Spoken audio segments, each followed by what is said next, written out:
जय जिनेन्द्र मैम। जय जिनेन्द्र सुमन जी। हो गया आपका पूरा? मैम अभी आप ये बुक रेफर करने के लिए बोल रहे हो ना मैम, तो मैंने वो नहीं किया मैम, उसमें से अभी 153 अच्छा पेज तक मैंने आपको जो भेजा है वो हो गया है। बट फिर आप ये दूसरा बुक रेफर कर रहे हो, तो उस बुक से करूँ या नहीं करूँ, इसलिए अच्छा अच्छा अच्छा। ठीक है, क्या देख करूँ लो आप। मैम? नहीं, बात तो थोड़ी एक्स्ट्रा उसमें है जो बुक आप कर रहे हो। पर अच्छा। आपको अभी नहीं करना है तो कोई बात नहीं, अगर आपको प्रोजेक्ट के रूप में दे दिया जाएगा तो कर लेना। मैं बात ओके करती हूँ मैम। मैम से। क्यों, सब ठीक वो है मैम। क्लास खत्म नहीं हुआ है आपका? हो गया मैम, अभी हुआ था। अच्छा।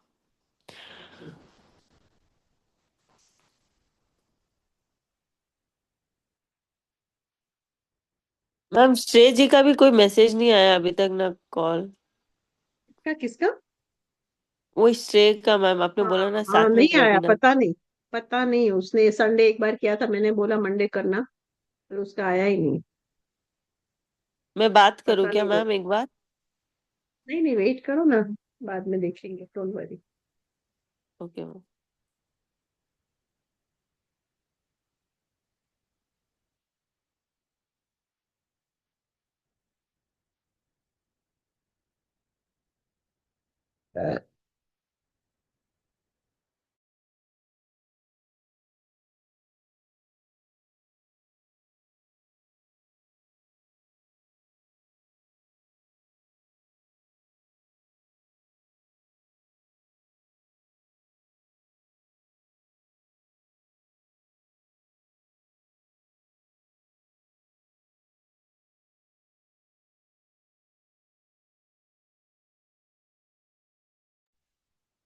हम लोग प्रेयर करते हैं, तब तक सब लोग ज्वाइन हो जाएंगे।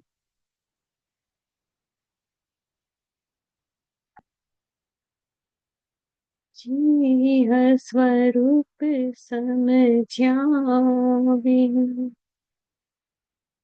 पाव्यो दुख अनंत, समझाव्यो ते पद नम। श्री सद्गुरु भगवन, श्री सद्गुरु भगवन। जय जिनेन्द्र। जी जी नहीं मैम।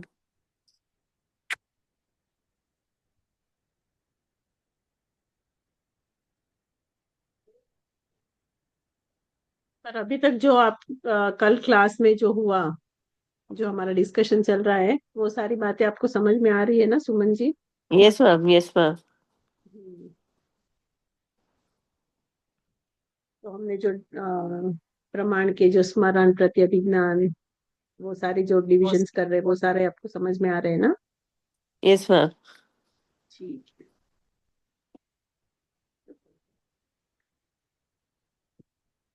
तो यहाँ पे अभी हमारा जो नेक्स्ट शुरू होगा वो है साध्य का स्वरूप।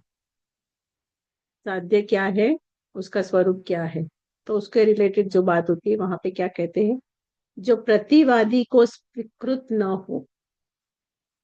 प्रतिवादी मतलब जो आपके ओपोज में है, ठीक है, वो एक्सेप्ट नहीं करते हैं। जो प्रत्यक्ष आदि किसी प्रमाण से बाधित न हो और जो वादी को मान्य हो, वह साध्य होता है। अगर जो सामने वालों को एक्सेप्ट ना होता हो तो वो साध्य नहीं कहा जाता है।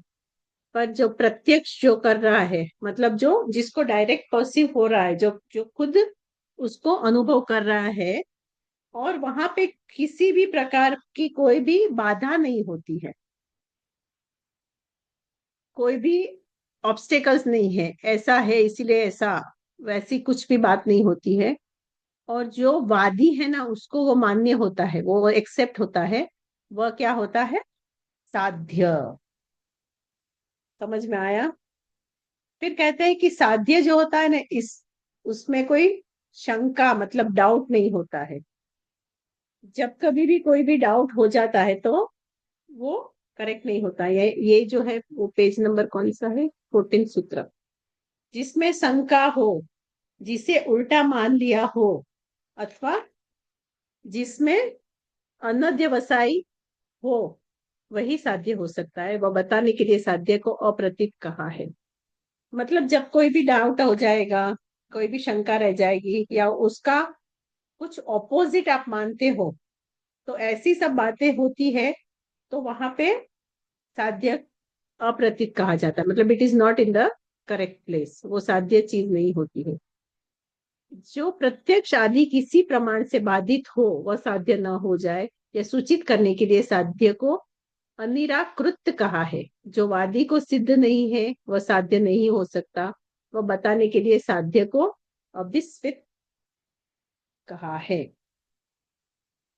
अभी जो साध्य है, जो फाइनल रिजल्ट है, जो चीज हमको चाहिए, तो उसके बारे में यहाँ पे डिस्कस कर रहे हैं कि जो साध्य होता है ना, तो वहां पे क्या क्या चीजें नहीं होनी चाहिए। अगर जो साध्य है वहां पे कुछ कुछ बाधा हो जाए, तो उसमें जो दोष लग जाता है, जो वो इनकम्प्लीट रह जाता है, तो उसके दो चीजें बताई गई है। तो एक कहा है अनिराकृत, और दूसरा कहा है अभिसित। तो वहां पे क्या होता है, अनिराकृत में प्रत्यक्ष होना ही चाहिए। जो प्रत्यक्ष आदि किसी प्रकार से बाधित हो जाता है, मतलब वहां एक बाउंड्री लगा दी जाती है, वहां एक चीज हो जाती है कि वो ऐसा कंडीशंस दी जाती है, तो वह साध्य न हो जाए या सूचित करने के लिए साध्य को अनिराकृत कहा गया है। फिर आगे चलते कहते हैं कि जिसे सिद्ध करना है वो साध्य कहलाता है। मतलब what you want to prove, आपको जो फाइनल रिजल्ट चाहिए, वो आपका साध्य है। तो निर्दोष साध्य, साध्य में जहां कोई भी प्रॉब्लम ना हो, स्मूथली चले, कंप्लीट हो जाए, तो वहां तीन बातों को आपको मेन इंपॉर्टेंस देना पड़ता है। वो क्या है? प्रथम कि प्रतिवादी को वह पहले से ही सिद्ध ना हो। तो अगर आपको सिद्ध करना है, प्रूफ करना है, तो it means it should not be proved before. पहले से अगर वो सिद्ध हुआ है, किसी के ऊपर रिसर्च का काम ऑलरेडी पहले से हो गया है, तो वो आप अभी नहीं कर सकते हो ना। जैसे किसी टॉपिक के ऊपर दी थीसिस लिखी गई है, उसके ऊपर रिसर्च का काम हो गया है, तो वो टॉपिक आप नहीं चूज कर सकते। तो इसी तरह यहाँ पे कहते हैं कि वो पहले से सिद्ध ना हो, क्योंकि सिद्ध बात को सिद्ध करना वेस्ट है। जो ऑलरेडी सिद्ध हो ही चुका है, इट हैज बीन प्रूव्ड, तो there is no point of proving that thing again. Correct? समझ में आया ये फर्स्ट पॉइंट? फिर दूसरा पॉइंट क्या कहते हैं कि दूसरी यह कि साध्य में किसी प्रमाण से बाधा ना हो। अग्नि ठंडी है, ऐसा कोई कह सकता है? आज मेरे घर तो नमक मीठा आया था। आज मेरी इमली तो इतनी मीठी थी, तो does it sound perfect? Does it sound correct? ये आपको बात सुनने में हजम होती है? नहीं। नहीं। तो अग्नि का ठंडापन प्रत्यक्ष से बाधित है, अतः यह साध्य नहीं हो सकता। मतलब वो बात ही गलत है। तो जो बात गलत है, उसको प्रूव करने का कोई मतलब ही नहीं है, लक्ष्य ही नहीं है। कोमल जी, मीनाक्षी जी, सुमन जी, सब लोग अपना वीडियो ऑन कर दीजिए। तीसरी बात ये है, यह कि जिस बात को वादी सिद्ध करना चाहे वह उसे स्वयं मान्य हो। आत्मा नहीं है, यहाँ आत्मा का अभाव जिसे मान्य नहीं है, वह आत्मा का अभाव सिद्ध करेगा तो साध्य दूषित कहलाएगा। अगर मैं कुछ मानता हूं और कुछ और प्रूव करने की कोशिश करता हूं, तो वो कॉन्ट्राडिक्टरी हो जाएगा। मेरी बात को ही मैं गलत सिद्ध करने का प्रयास कर रही हूँ। सो ऐसी चीज नहीं हो सकती। समझ में आया? जो साध्य करना है उसमें ये तीन मोस्ट इंपॉर्टेंट कॉन्सेप्ट है जो आपको ध्यान रखना है, जो whoever wants to prove it। Clear है? आगे बढ़ू? ठीक है। फिर कहते हैं साध्य संबंधी जो नियम। तो नियम क्या है? व्याप्ति ग्रहण करते समय धर्म ही साध्य होता है, धर्मी नहीं। धर्मी को साध्य बनाया जाए तो व्याप्ति नहीं बन सकती। हु इज धर्मी, हु इज धर्म? धर्मी कौन होता है और धर्म क्या होता है? उन दोनों में फर्क है? धर्मी और धर्म, ये बहुत धर्मिष्ठ है।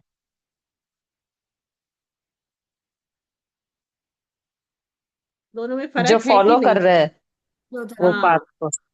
हाँ, जो तो उसको फॉलो क्या कर रहा है कहते? वो तो धर्म हुआ, और जिसको फॉलो कर रहा है वो धर्म हुआ, जिस चीज वेरी को। Good, very good. तो समझ में आया ना? तो इसीलिए यहाँ पे क्या कहते हैं कि जहां जहां धूम होता है, मतलब धुआं होता है, वहां वहां अग्नि की भांति पर्वत की व्याप्ति नहीं है। मतलब वहां धर्मी की व्याप्ति नहीं है। अनुमान प्रयोग करते समय धर्म से युक्त धर्मी साध्य होता है, धर्मी का दूसरा पक्ष है और वह प्रसिद्ध होता है। तो यहाँ पे वही बात को समझाने की कोशिश कर रहे हैं कि जब हम किसी चीज को प्रूव करना चाहते हैं, तो उस चीज को और उस चीज को करने वाले जो दो चीज है वो अलग अलग होते हैं। उन दोनों को आप एक रूप में नहीं समझ सकते। तो यहाँ क्या कहते हैं कि यहाँ कब क्या माध्यम होना चाहिए, और दूसरे धर्मी जो है ना, जो ये कर रहा है उसका दूसरा नाम पक्ष दिया है, पक्ष है, और वह पक्ष के नाम से प्रसिद्ध है। तो यहाँ कब क्या साध्य होना चाहिए यह बताया गया है कि जब व्याप्ति का प्रयोग करना हो, तो क्या कहते हैं कि जहां जहां धूम होता है वहां वहां अग्नि होती है। इट हैज बीन प्रूव कि कभी भी धुआं आपको दिख रहा है, तो उसका मतलब आपको समझ लेना है कि वहां वहां अग्नि होती है। इस प्रकार अग्नि क्या हुई? धर्म। वो धर्म को साध्य करती है। यदि धर्म को ही साध्य न बनाकर धर्मी को साध्य बनाया जाए तो व्याप्ति नहीं बन पाएगी, क्योंकि जहां जहां धूम है वहां वहां पर्वत में अग्नि है। पर ऐसी व्याप्ति ठीक नहीं है, क्योंकि हर एक जब भी बात हो रही है, तो आप ये नहीं कह सकते कि व्याप्ति के समय पक्ष को छोड़कर धर्म को ही साध्य बना लिया जाए। तो यहाँ जब ऐसी बातें होती है तो वैसा कॉन्टेक्स्ट नहीं बना सकते हैं कि जहां जहां धूम है वहां वहां पर्वत में अग्नि है। तो वो अग्नि की बात तो बराबर है, पर वो कॉन्टेक्स्ट अगर दिया जाए कि वो पर्वत में ही अग्नि है, तो वो वहां पे हर एक जगह पे फिट नहीं होगा, it will not be correct. ऐसा नहीं है कि जहां जहां अग्नि होगी वहां वहां धूम होगा, वो बराबर है, पर वो पर्वत में ही होगा, तो वहां वो बात गलत हो जाती है। समझ में आ रहा है आपको ये? इसके विपरीत जब हम अनुमान का प्रयोग करते हैं, तो वहां पे क्या कहते हैं कि अग्नि धर्म से युक्त धर्मी, देखो यहाँ पे पढ़ो, अग्नि धर्म से युक्त धर्मी को ही साध्य बनाना चाहिए। उस समय अग्नि है। क्यों है अग्नि? क्योंकि आपने देखा, क्या देखा? धूम को, धुएं को देखा। इतना कहना पर्याप्त नहीं है, क्योंकि अग्नि का अस्तित्व सिद्ध करना इस अनुमान का प्रयोजन नहीं है। पर यहाँ पे वो भी कहा कि उसकी स्पेसिफिक बात हर एक जगह, यहाँ पे पर्वत में ऊपर की लाइन में देखा ना, तो यहाँ पे वो कहते हैं कि पर्वत में अभी अग्नि को सिद्ध करना है, पर हर एक जगह पे पर्वत नहीं लगा सकते। पर जब पर्वत में है तो उसको आपको वहां पे स्पेसिफिक बताना है। इसीलिए अनुमान प्रयोग के समय धर्म से युक्त पक्ष साध्य बन जाता है। तात्पर्य यह है कि पर्वत प्रसिद्ध है, अग्नि भी सिद्ध है, किंतु अग्निमान पर्वत सिद्ध नहीं है, अतः साध्य होना चाहिए।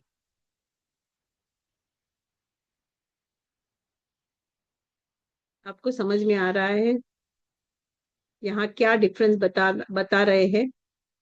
धर्मी का, धर्म का, और जो आपको साध्य करना है, वो तीनों चीज को बता रहे हैं। पर पहली चीज तो प्रूव हो गई कि जहां जहां अग्नि है वहां वहां धुआं है, जहां जहां धुआं है वहां वहां अग्नि है।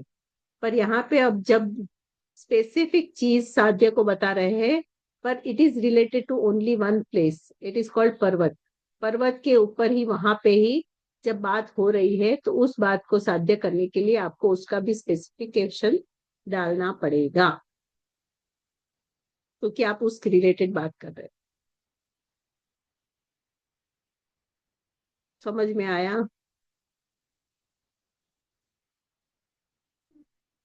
तो जब आप धर्मी की प्रसिद्धि कर रहे हो ना, तो कभी कभी प्रमाण से होता है, कभी कभी विकल्प से होता है। विकल्प और प्रमाण कैसे हुआ? विकल्प का मतलब क्या है और प्रमाण का मतलब क्या है? प्रमाण मतलब जो आपने अपने आंखों से प्रत्यक्ष उसको देखा, प्रूफ है आपके पास। पर जब आपने उसको नहीं देखा, फॉर एग्जाम्पल खाली आपने धुआं देखा, वहां आपने अग्नि नहीं देखी, तो आपने अग्नि का क्या किया? विकल्प लगाया, अनुमान लगाया, इन्फर किया। समझ में आया? तो जब आप इन्फर करते हो, वहां पे ऑप्शनल आपको लगता है कि धुआं है तो शायद क्या होगा, अग्नि वहां होगी। पर जब आपने अग्नि को ही देखा तो वो आपका प्रमाण हो गया। पर जब धुएं को देखा तब आप अनुमान लगाया। ये डिफरेंस समझ में आ रहा है आप लोग को? प्रमाण क्या होता है और विकल्प क्या होता है, समझ में आया? Yes ma'am. बहुत कंफ्यूजन है।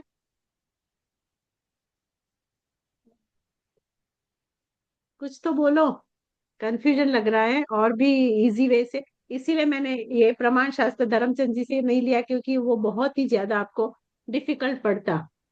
इसीलिए मैंने इसमें से ले रही हूँ कि बहुत ही आपको थोड़ा इजी हो जाए।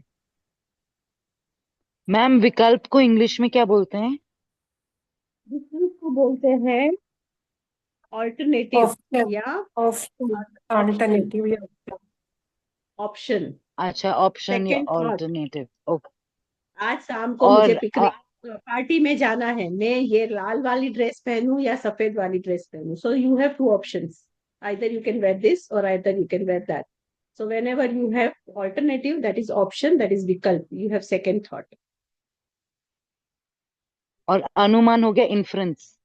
Inference, किसी चीज को देख के आप अनुमान लगा रहे हो कि यहाँ पे धुआं है तो यहाँ पे अग्नि होगी।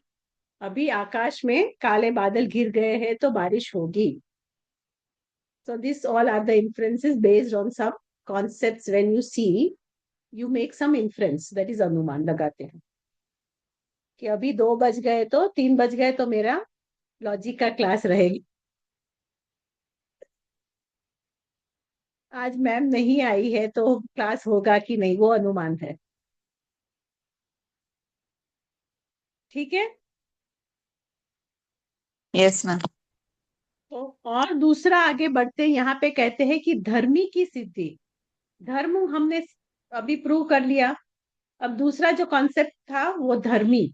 तो धर्मी की प्रसिद्धि कहीं विकल्प से होती है, कहीं प्रमाण से होती है। जो धर्मी है, वन हु, धर्मी की डेफिनेशन अभी आपने क्या बताया अभी मीनाक्षी जी?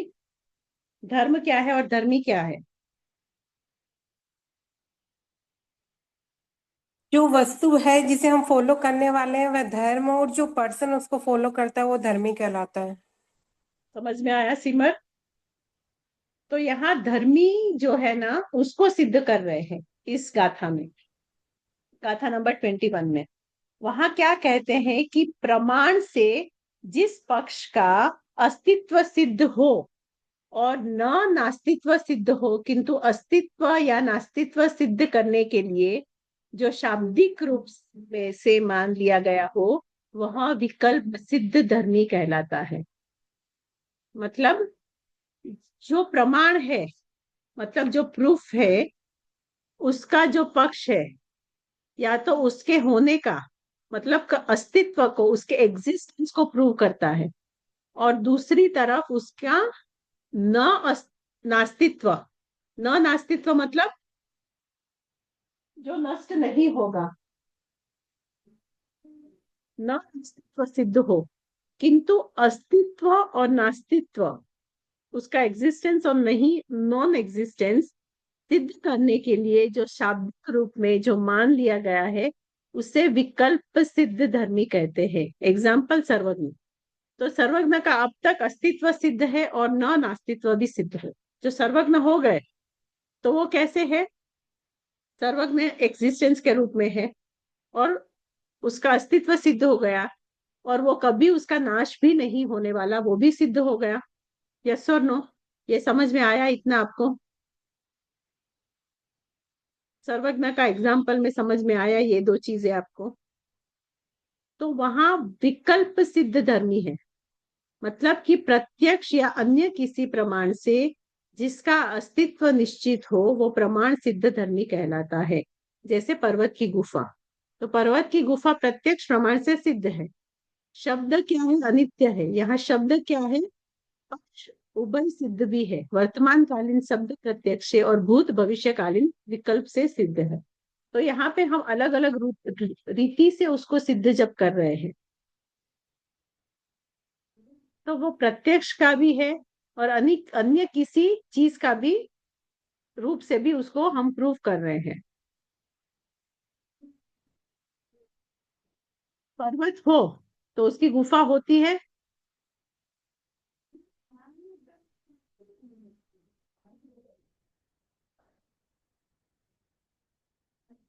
पर्वत होता है, उसमें गुफा होती है। तो वो जो आप प्रत्यक्ष प्रमाण से सिद्ध करते हो, तो वहां पे क्या होता है?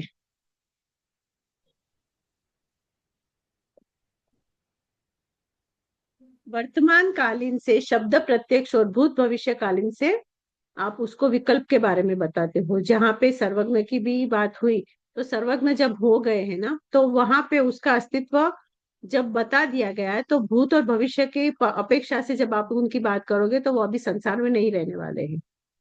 उनकी गति क्या हो गई है? सर्वज्ञ सिद्ध होने वाले हैं। सिद्ध एक बार हो गए, फिर उसको संसार में नहीं रहना है। तो वो जो प्रत्यक्ष हो गए, फिर उसका जो आगे पीछे का विकल्प है वो कैंसिल हो जाएगा। अभी समझ में आया? धर्म और धर्मी।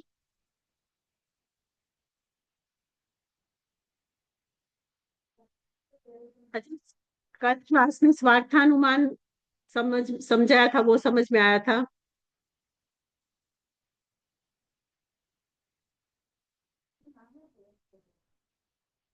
हाँ या ना, कुछ तो बोलो।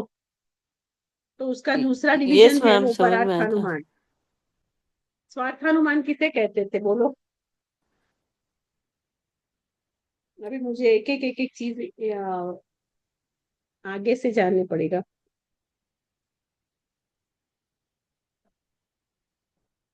स्व के अर्थ के लिए जो बात आपको स्मरण में है और उसी का ऊपर आप अनुमान भी लगा रहे हो, तो उसे, और जो स्वार्थ आपने अनुमान। डायरेक्ट कांटेक्ट से हुआ उसे स्वार्थानुमान कहते हैं।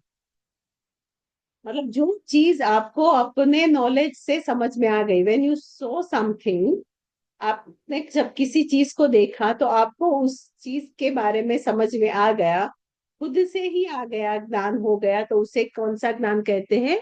स्वार्थ। वो अनुमान कैसे हुआ? स्व से हुआ, उसे क्या कहते हैं? स्वार्थानुमान। और दूसरा कौन सा पॉइंट था? परार्थानुमान। तो अभी ये परार्थानुमान करे, उसके पहले स्वार्थानुमान की भी डेफिनेशन दिखाऊं आपको, जो कल हमने डिस्कस की थी।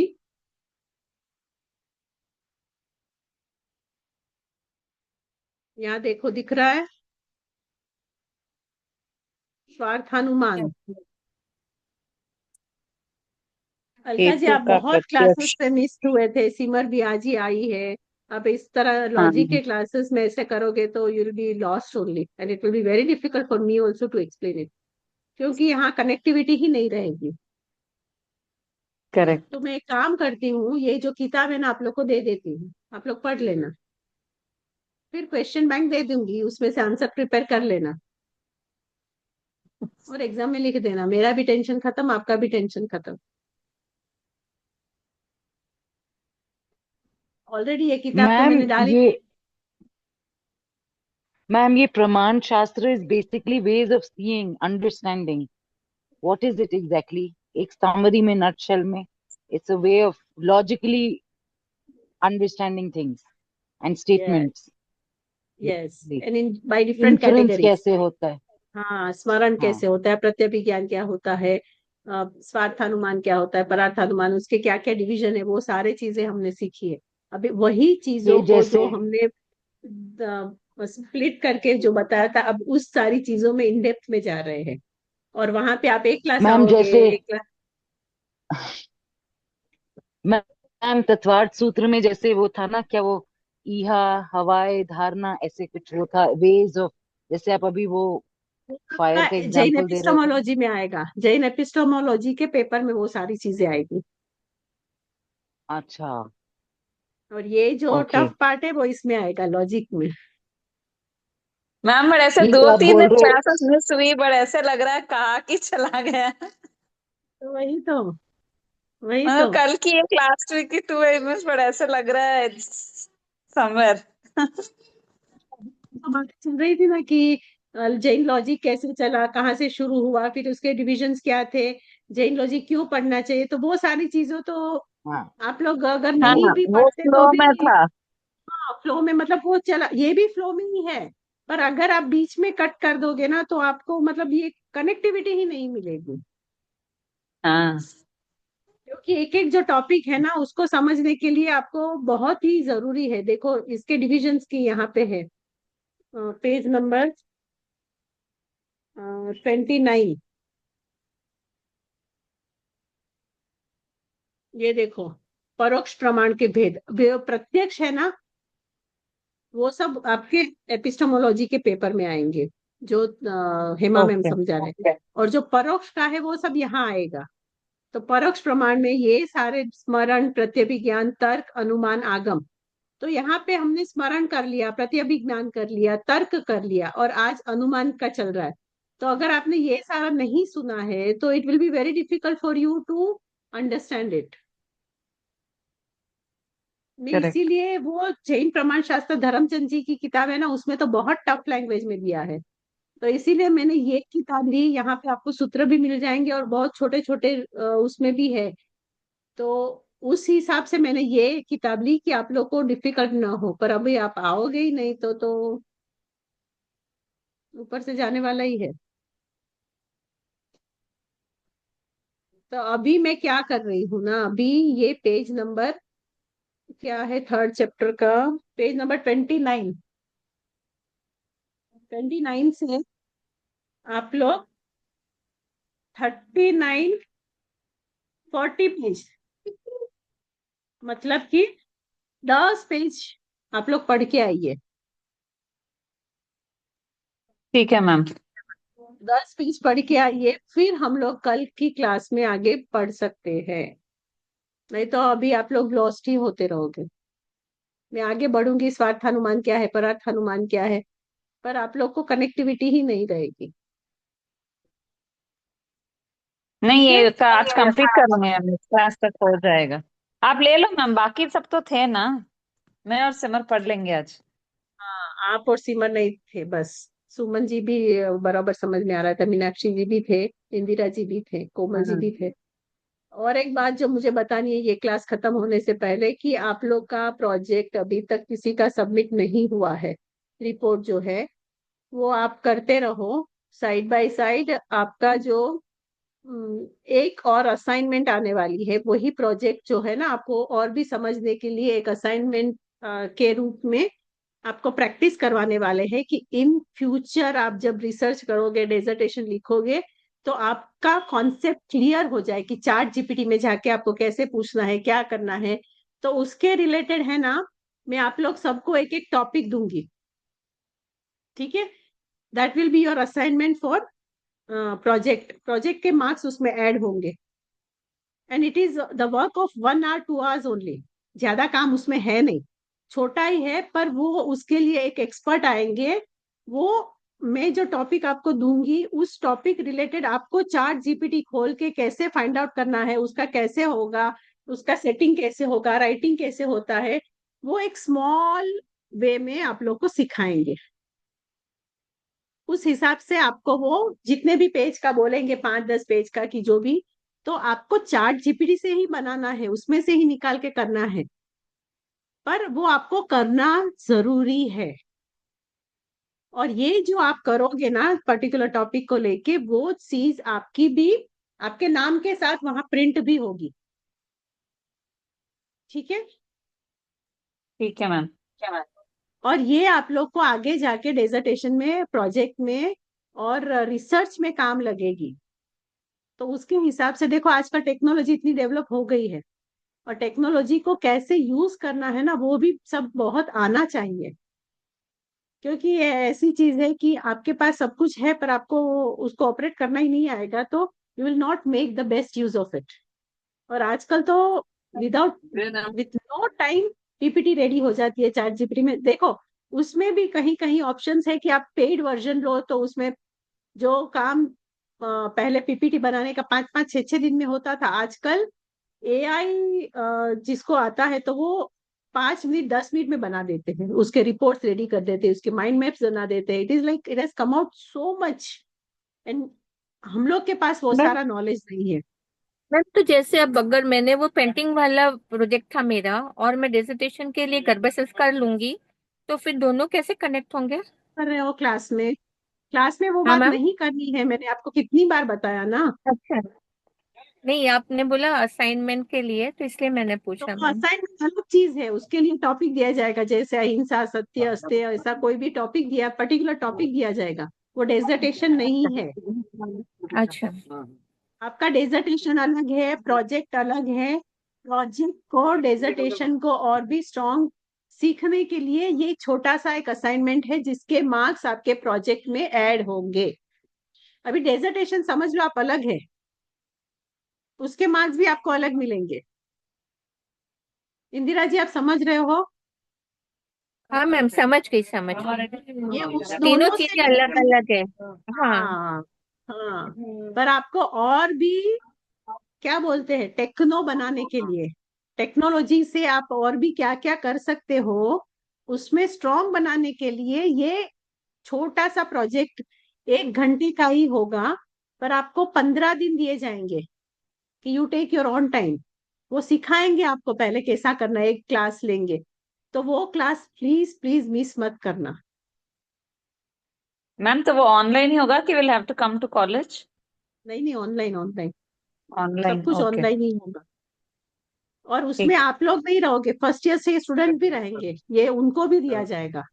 It is the time for them okay. Also to learn this. और मैम सबसे करेक्ट। टेंटेटिव कब टॉपिक होगा मैम? होंगे। वो कल मैं मैं ऑटो करती स्टेशन। हूँ। मैं सोचती हूँ कि एक हफ्ते 10 दिन के बाद करेंगे, मैं आपको हाँ इन ठीक है एडवांस मैम। बता दूंगी। अभी नहीं कर रही ठीक हूँ, है मैम। हफ्ते 10 दिन के हाँ बाद। मैम। मैम 19th को रिटर्न टिकट है अभी मेरे, अभी तक तो पता नहीं। तो अभी तक तो वही है, तो आफ्टर 19th। ठीक है ma'am, thank you so much ma'am. हाँ, तो उसके बाद आप लोग वो सीख लेना।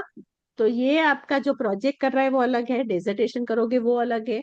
और डेजर्टेशन के रिलेटेड जो टॉपिक है वो आपको मेरे साथ डिस्कस करना है, इंदिरा जी और अलका जी। दूसरे आप लोग को सबको भी गाइड दे दिए हैं, आपको उनके साथ डिस्कस करना है। पर यहाँ पे नहीं करना है, ग्रुप में नहीं करना है, 1 to 1 वो होगा।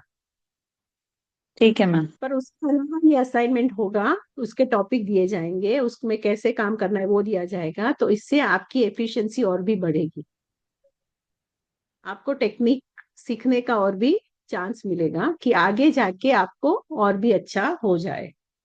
और ये जो बाद में ये जो सारा छपा जाएगा, उसमें आपके टॉपिक में आपका नाम भी रहेगा। So that is also one big achievement. अभी आप लोग को लग रहा है कि बहुत छोटा काम है, जैसे इन लोगों ने ये आर्ट का किया, तो वहां पे सब जगह पे ब्रोशर में नाम आए, उनके यहाँ पे नाम आए, तो it is like good achievement. तो उस हिसाब से, और इसके बाद भी किसी को कुछ भी रिसर्च पेपर लिखना है, वो करना है, तो वो भी मेरे गाइडेंस में आप लोग अभी शुरू करना है तो कर सकते हो डेजर्टेशन के बाद में, तो वहां पे भी मैं गाइड करूंगी। और उस वो रिसर्च पेपर भी जो आपके छपेंगे, तो वो it is also like your good achievement. UGC में आप अप्रूव जो मैगजीन से वहां पे डालोगे, तो आपका वो भी स्ट्रांग होगा रेज्यूमे। ठीक है। ठीक है मैम। और कुछ डाउट है? मैम मेरे को वो सिमर, इंदु जी का। You have to start your work also, you are very slow. हाँ कोमल बोलो। हाँ मेरे को वो इंदु जी का नंबर चाहिए था ma'am, because she is my mentor for the dissertation. मैं आपको आपके व्हाट्सएप में डाल देती हूँ, पर अभी मत ओके करना, ओके। अभी मत नो नो, करना। आई हाँ, आई विल पुट सजेशन के इट बाद फॉरवर्ड। में। हाँ, I will put it yes yes. Forward. पर Yes. आप भी Okay. एक बार आज ही से उनका वर्किंग शुरू हुआ है, पर Yeah, not a अभी problem. जब सबका स्टार्ट होगा तब आप कर लेना, मैं आपको Yes. आज ही डाल दूंगी, but you keep and Okay, save okay. It. Yes, ठीक है, yes, ma'am. और मैं कल उनको बता मैम कोई दूंगी एक और कैसे जो कोमल। फिर हाँ, नहीं, आप कंप्लीट कीजिए, मैम बोल, आप कंप्लीट कीजिए फिर बोल। तो कोमल का मैं इंदु जी को भी बता दूंगी कि कोमल बाफना Yes. करके आपके स्टूडेंट है dissertation related. She will message Yes. You and whenever you are convenient after Paryushan, और she will contact you when once we Okay. Are going to start. हाँ बोलिए अलका जी। वो फिफ्थ सब्जेक्ट जो एक और है वो ही लेंगे क्या? नहीं। इंडियन एंड वेस्टर्न फिलोसॉफी ना? हाँ हाँ। नहीं नहीं नहीं नहीं नहीं, वो नहीं ओके लेंगे। वो फर्स्ट ईयर्स को ही लेंगे, अभी आप लोग को वो नहीं ले सकते। Okay. she'll start with the first years only। आप लोग के लिए वो अभी एक्चुअली जो आने वाले थे ना, उसका मैं मैम से बात करती हूँ, नहीं तो दूसरे कोई टीचर रखते हैं। पर अभी ये प्रमाण और लॉजिक ये सारे में तो सेट हो जाओ, एपिस्टेमोलॉजी में। ठीक है, तो पढ़ के आओगे। Yes ma'am. Page number page number 30 to 29 to 40। 39. हाँ ठीक है, उसके आगे भी पढ़ के आना है तो पढ़ के आओ, उसके बाद हम लोग डिस्कस करते हैं। अगर कल नहीं पढ़ा है सब लोगों ने, 1 2 3 4 5 6 7 जन के, तो मुझे चाहिए जवाब। अगर नहीं है तो मैं क्लास नहीं लूंगी। परसों नहीं पढ़ा है, क्लास नहीं लूंगी। उसके बाद भी नहीं पढ़ा है तो आपके पास बुक है, आप लोग पढ़ लेना अपने मैम हिसाब अभी जो से। ये और सॉफ्ट कुछ कॉपी नाम भी आपने दे भेजा, दूंगी। ये जो सॉफ्ट कॉपी अभी आपने जो भेजा है उसमें से पढ़ना है ये? भेजा था, कल भेजा था। हाँ वही। यस, उसमें जो आगे की चीजें ना वो नहीं पढ़ने हैं। फर्स्ट सेकंड आपका जो है वो एपिस्टेमोलॉजी पेपर रिलेटेड है, प्रत्यक्ष ज्ञान का, जो हेमा मैम ले रही है। थर्ड चैप्टर से मेरा है पोर्शन। ठीक है क्लियर? मैम। और कुछ? तो मैम आप जब भी परोक्ष क्लास वाला लेना है। लोगे ना मैम? मैम आप परोक्ष वाला लोगे, हेमा मैम प्रत्यक्ष वाला लेंगे। Yes, already she started no. Yes, उसमें ma'am. क्या हाँ चल हाँ रहा है? मैम हो। Yes Nandi ma'am. सूत्र से वो 5 ज्ञान का कर रहे हैं मैम, उसमें आके अवधि ज्ञान, मनपर्य ज्ञान और केवल ज्ञान बस आज ऑलमोस्ट एंडिंग में हो गया। अभी ज्ञान की नेक्स्ट प्राप्ति क्लास हो से गई श्रुत तो बस ज्ञान अब और क्या मति चाहिए? ज्ञान स्टार्ट हो। केवल ज्ञान की क्या प्राप्ति मैम? होगी बस अब। केवल ज्ञान की प्राप्ति होगी, फिर क्या चाहिए? कुछ नहीं चाहिए, कंप्लीट नॉलेज हो गया। छोड़ दो मति ज्ञान शुद्ध ज्ञान, क्या है वो ऑलरेडी है ना आपके पास। नहीं मैम, अभी तो शुरुआत है। तो वही सारी लेकिन चीजें ऐसा जो लग है रहा है उसमें फर्स्ट भी ईयर दी से हुई है। ज्ञान का पढ़ रहा है, बट अभी तक और इतना कुछ है नया, जो भी कुछ सीख रहा है ऐसा लग रहा है इतना है उसमें। तो वो जो तत्वा सूत्र में आपने पढ़ा ना, वो वापस वहां पे आएगा। अवग्रही, हवाई धारणा, वो सारी चीजें वापस हाँ। आएगी। और करेक्ट। अभी जो वर्ड बोल रहे थे वो भी तन निसर्गाद अधिगमात्मा अधिगमाद्वा, वो था ना जो स्पॉन्टेनियसली आता है, वही वर्ड आज सिखा रहे थे ना आप अभी। स्वार्थ। पराठ हनुमान में तो दूसरा सिखा रही थी, वो नहीं सिखा रही थी। दूसरा है। But is in that similar ma'am? No no, no. नहीं नहीं different है बिल्कुल। दैट वाज सम्यक दर्शन व्हाट यू आर सेइंग। हाँ, it is in the form of direct knowledge, and that is in the form of indirect knowledge. मतलब वो पूर्व भाव से जब हो जाता है ना, वो ज्ञान की बात हो रही है। और यहाँ पे हम प्रमाण के रूप में बात कर रहे हैं। So the concept is totally different. Concept is totally different. ठीक है, और कुछ? मैम इसके 8 चैप्टर और तक इंदिरा रहेगा जी, मैम। आपको बात करनी है मुझसे, इतना वो हो रहा है तो आप कल मुझे फोन करके बात करके आपका जो संशय है, जो डाउट है, अंदर से उत्तेजना है, वो आप बात कर लीजिएगा आपके topic related. No problem. Ma'am क्या आप मुझे पूछ रहे हैं मैम? मैं आपको बोल रही हूँ कि आपके टॉपिक रिलेटेड जो आपको जो है ना, बहुत उत्तेजना, तो आप मुझे कल फोन करके या आज फोन करके अभी बात कर लीजिए, नो प्रॉब्लम। तो उसके बारे में हम आपको काम शुरू करना है तो भी कर दीजिए।